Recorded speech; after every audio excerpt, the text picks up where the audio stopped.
पहिल्यांदा मी परभणीच्या प्रकरणाच्या संदर्भातली माहिती या सभागृहाला देऊ इच्छितो। परभणीमध्ये आपल्याला कल्पना आहे की साधारणपणे दिनांक 10/12/2024 ला साधारणपणे 4:30 ते 4:45 च्या दरम्यान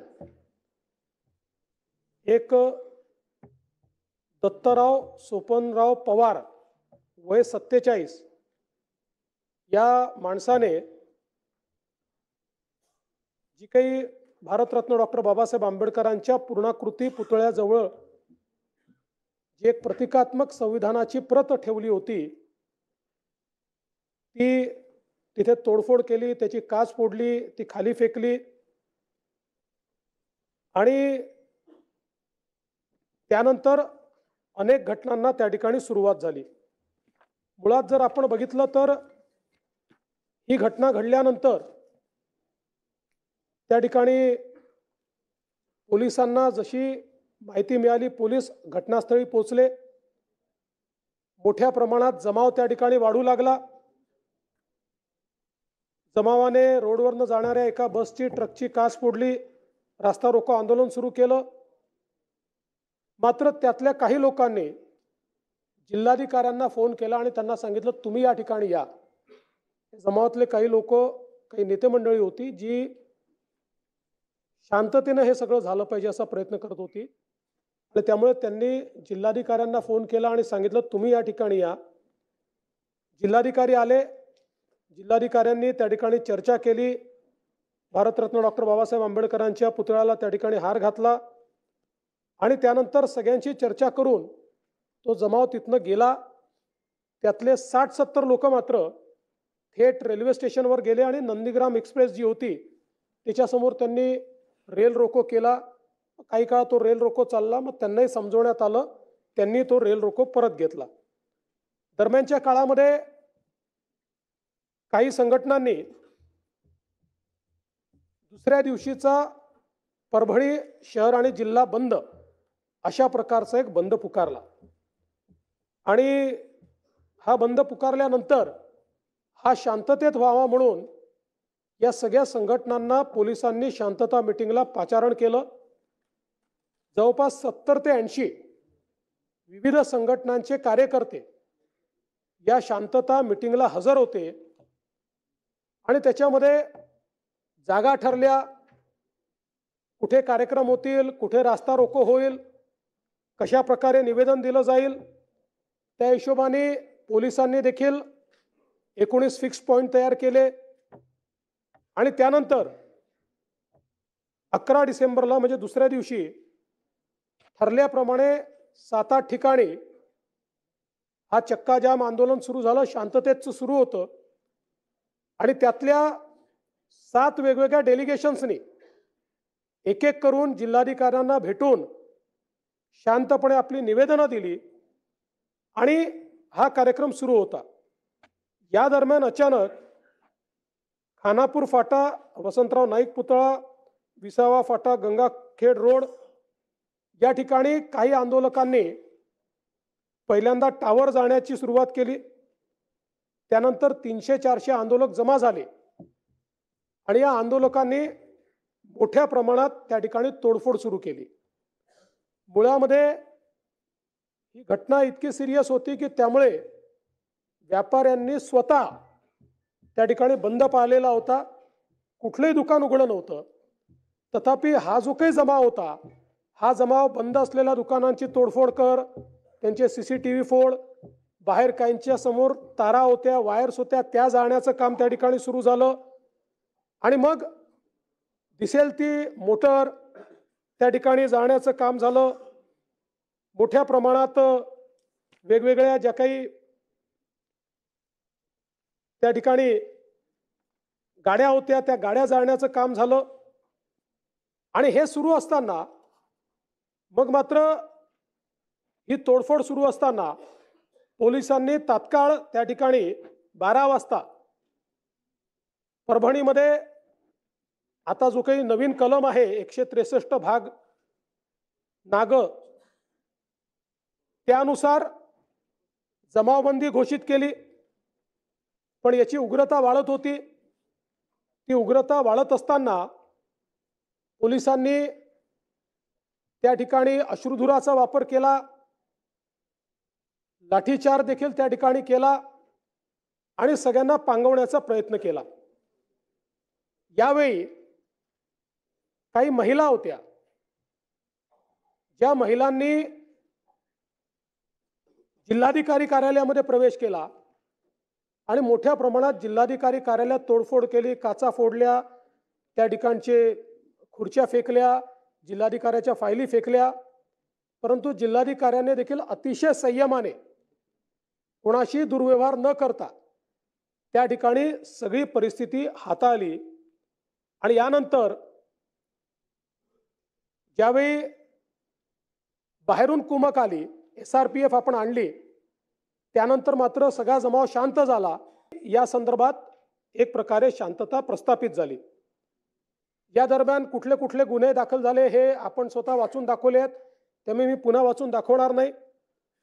पण एकूण जे काही दगडफेक करणारे, जाळपोळ करणारे आहेत, यातल्या 51 लोकांना त्या ठिकाणी पोलिसांनी ताब्यात घेतलं. यामध्ये 42 पुरुष, 3 महिला आणि 6 विधी संघर्षित बालकांचा समावेश होता. या 43 पुरुषांना 3 गुन्ह्यांमध्ये अटक करण्यात आली. महिला आणि बालकांना अटक करण्यात आली नाही. महिलांना नोटीस देण्यात आली आणि घरी सोडून देण्यात आलं. त्यांच्यावर कुठलीही कारवाई या ठिकाणी करण्यात आली नाही. साधारणपणे हे जे काही अटक सत्र आहे हे 6 वाजेपर्यंत चालू होतं. 6 वाजेनंतर कुठलंही अटक सत्र या ठिकाणी करण्यात आलं नाही. आणि या अटक सत्राच्या दरम्यान साधारणपणे जे लोक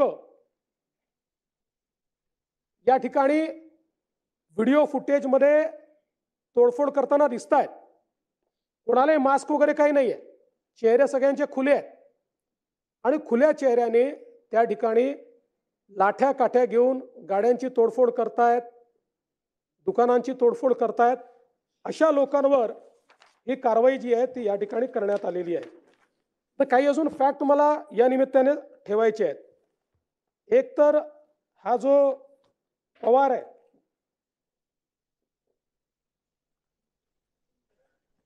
जो काही आरोपी आहे, हा आरोपी मनोरुग्ण आहे.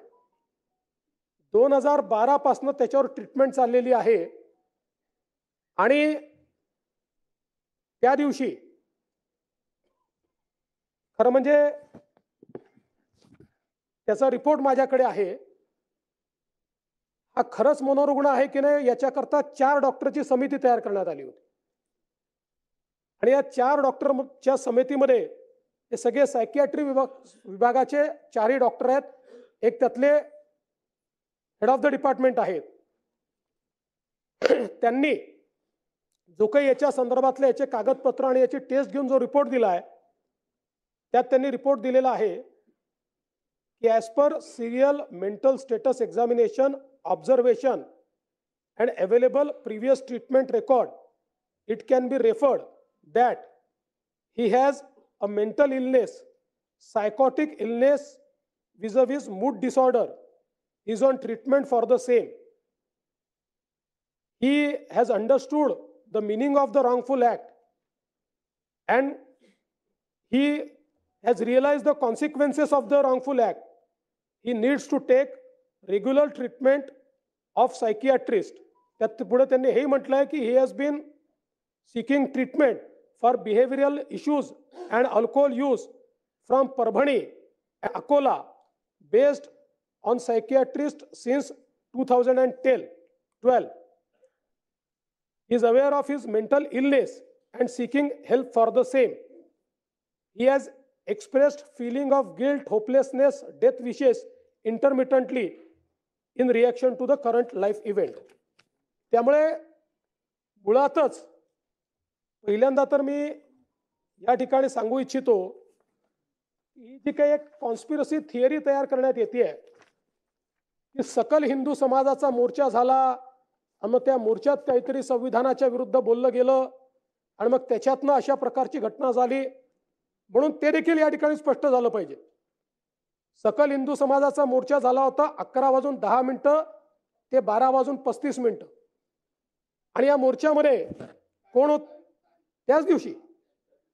त्याच्यानंतर 5 तासांनी घटना झाली आहे. हा जो व्यक्ती आहे हा या मोर्चात नाही, हा आपल्या बहिणीच्या घरून तिथे आलाय. आणि या मोर्चामध्ये कोण कोण उपस्थित होते? आमदार राहुल पाटील आपण उपस्थित होतात, स्वतः राहुल पाटील उपस्थित होते, आपले उबाठा आपल्या शिंदे गटाचे आनंद भरोसे, सुभाष जावळे, मराठा समन्वयक उपस्थित होते. याच्यामध्ये केवळ राहुल पाटील या ठिकाणी सांगतील, याच्यामध्ये केवळ आणि केवळ बांगलादेशातल्या हिंदूंच्या संदर्भात, बांगलादेशातल्या अल्पसंख्याकांच्या संदर्भात मागणी करण्यात आली. कुठल्याही राजकीय नेत्याने त्या ठिकाणी भाषण केलं नाही, केवळ साधू संतांनी भाषण केलं. भारताच्या संविधानाच्या संदर्भात एक शब्द देखील त्याच्यामध्ये बोलण्यात आला नाही. सर्वपक्षीय लोक त्या ठिकाणी होते. त्यामुळे ही कॉन्स्पिरसी थिअरी तयार करणं म्हणजे एक प्रकारे समाजात तेढ निर्माण करण्याचा प्रयत्न करणं आहे. ही कुठेही हिंदू विरुद्ध दलित अशा प्रकारची दंगल नाही. आणि हे जे काही संविधान भारताचं आहे हे आपल्या सगळ्यांचं आहे. त्यामुळे संविधानाचा अपमान करणारा कुठल्या जातीचा, धर्माचा, पंथाचा असेल, त्याच्या जाती धर्म पंथाकडे न पाहता त्याच्यावर जी काही कडक कारवाई करता येईल ती कारवाई केली पाहिजे. हे अत्यंत महत्त्वाचं आहे. आणि म्हणून या संदर्भात पहिल्यांदा तर ही कारवाई कुठल्याही जाती द्वेषातनं तयार झालेली नाही, कुठल्याही कॉन्स्पिरसीतनं अशा प्रकारे घटना घडलेली नाही, तर एका मनोरुग्णाने अशा प्रकारची घटना करून एक प्रकारे शहराचं स्वास्थ्य पूर्ण खराब केलेलं आहे. आता याच्यामध्ये एक अजून डिफरन्सिएशन केलं पाहिजे की या ठिकाणी बहुतांश आंदोलक, बहुतांश हे शांततेने आंदोलन करत होते. ज्या प्रकारे भारतरत्न डॉक्टर बाबासाहेब आंबेडकरांना अपेक्षित आहे त्याप्रमाणे पूर्ण प्रशासनाला सहकार्य करून त्यांनी ते आंदोलन केलं. हे हजारो लोक होते. 200-300 लोक केवळ असे होते की ज्यांनी या आंदोलनाला पूर्णपणे गालबोट लावलं. आणि समोरून कुठलाही फोर्स नाहीये, परंतु कुठल्या तरी उद्वेगानं त्या ठिकाणी मोठ्या प्रमाणात तोडफोड झाली. आणि म्हणून ही जी कारवाई आहे आता ती अधिकची झाली आहे का याच्यावर मी येणार आहे. पण एक गोष्ट या सभागृहाने देखील लक्षात घेतली पाहिजे की जर बहुतांश लोक शांततेनं त्या ठिकाणी आंदोलन करत असतील तो राईटफुल अधिकार आहे. अशा वेळी जर काही लोक तोडफोड करत असतील तर आपल्याला ठरवायचं आहे की अशा प्रकारचा लॉलेसनेस आपण मान्य केला पाहिजे का. एक कोणीतरी मनोरुग्ण अशा प्रकारची कारवाई करतो आणि त्याच्यानंतर आपण बघा लोकांचं नुकसान किती झालंय.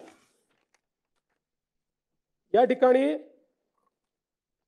सरकारी कार्यालयांचं नुकसान तर आहेच, पण सामान्य जे नागरिक आहेत यांच्या गाड्या तोडल्या, टू व्हीलर तोडल्या, दुकानं तोडली, त्याचं देखील प्राथमिक नुकसान 1,89,54,400 कोटी रुपयाचं आहे. या लोकांचा काही संबंध नाही आहे या घटनेशी, पण त्यांचं अशा प्रकारे नुकसान हे या ठिकाणी करण्यात आलेलं आहे.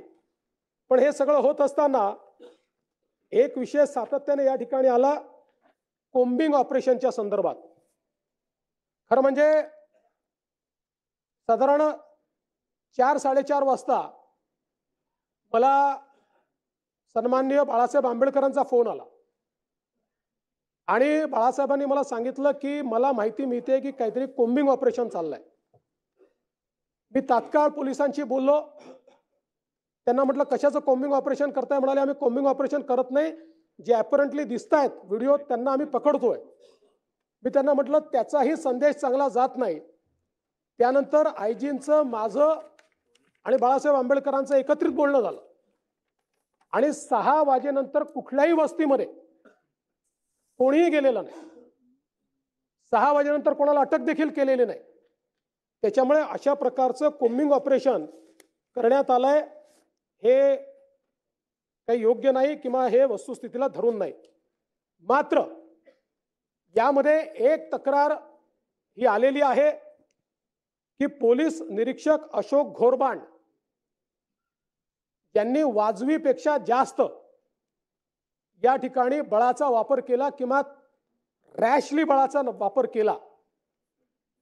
निश्चितपणे याची चौकशी केली जाईल आणि चौकशी होतपर्यंत अशोक घोरबांड यांना त्या ठिकाणी सस्पेंड केलं जाईल आणि त्यांना सस्पेंड करून याची चौकशी पूर्णपणे केली जाईल की त्यांनी वाजवीपेक्षा अधिक अशा प्रकारचा या ठिकाणी बळाचा वापर केला आहे का. दुसरा एक मुद्दा या ठिकाणी आला, वत्सलाबाई मानवते या महिलेला मारहाण करण्यात आली. मुळामध्ये ही जर घटना आपण बघितली तर या ज्या आमच्या भगिनी आहेत वत्सलाबाई या हायपर ॲग्रेसिव्ह होत्या आणि त्या ॲग्रेशनमध्ये त्यांनी आपल्या एका महिला कॉन्स्टेबलवर हल्ला केला. त्याचे सर्व साक्षी पुरावे आहेत आणि त्या महिला कॉन्स्टेबल ॲडमिट आहेत आणि त्याही मागासवर्गीय भटक्या विमुक्त आहेत. म्हणजे आपण पोलिसांची जात पाहत नाही. आणि त्याच्यानंतर तो हल्ला झाल्यानंतर शेवटी अशा प्रकारे जर कोणी मोठ्या प्रमाणात आक्रमक होत असेल तर पोलिसांना, महिला पोलीस होत्या, त्यांना जबरदस्ती उचलून गाडीत बसवून न्यावं लागलं. कारण पोलिसांवरच जर हल्ला झाला तर पोलिसांनी इतरांची सुरक्षा कशी करायची. आणि म्हणून या संदर्भात निश्चितपणे मला असं वाटतं की ही जी काही बाब आहे ती अत्यंत महत्त्वाची आहे. यासोबत जो काही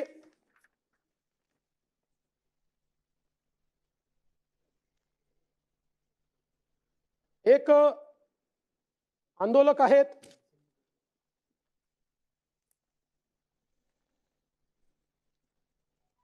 सोमनाथ व्यंकट सूर्यवंशी. हे सोमनाथ व्यंकट सूर्यवंशी जे आहेत हे लॉचं शिक्षण घेत होते. साधारण मूळ हे लातूर जिल्ह्यातले आहेत. त्या ठिकाणी त्यांचा परिवार आहे. पुण्यामध्ये आले, मग परभणीमध्ये शिक्षण घेत आहेत. यांच्या सूर्यवंशींच्या संदर्भात वस्तुस्थिती अशी आहे की ज्यावेळी सगळी जाळपोळ चालू होती त्यावेळी जाळपोळीच्या व्हिडिओमध्ये जी मंडळी दिसतात त्यांना अटक करण्यात आली. त्यात सूर्यवंशींना अटक करण्यात आली होती. त्यानंतर 2 वेळा मॅजिस्ट्रेट पुढे त्यांना उभं करण्यात आलं. मॅजिस्ट्रेटने लिहिलेलं माझ्याकडे जो काही ऑर्डर पास करतात त्या ऑर्डरची कॉपी आहे ती मी आपल्याला देतो. दोन्ही वेळा मॅजिस्ट्रेटने त्यांना क्लिअर कट विचारलेलं आहे की पोलिसांनी कुठला 3rd डिग्रीचा वापर केला आहे का, पोलिसांनी तुम्हाला मारहाण केली आहे का. त्यांनी सांगितलं कुठली मारहाण मला झालेली नाही. ते पूर्ण वेळ पोलीस कस्टडीत असतानाचे व्हिडिओ फुटेज उपलब्ध आहेत, अनएडिटेड 100%. त्या पूर्ण व्हिडिओ फुटेजमध्ये कुठेही त्यांना मारहाण केल्याचं दिसत नाही.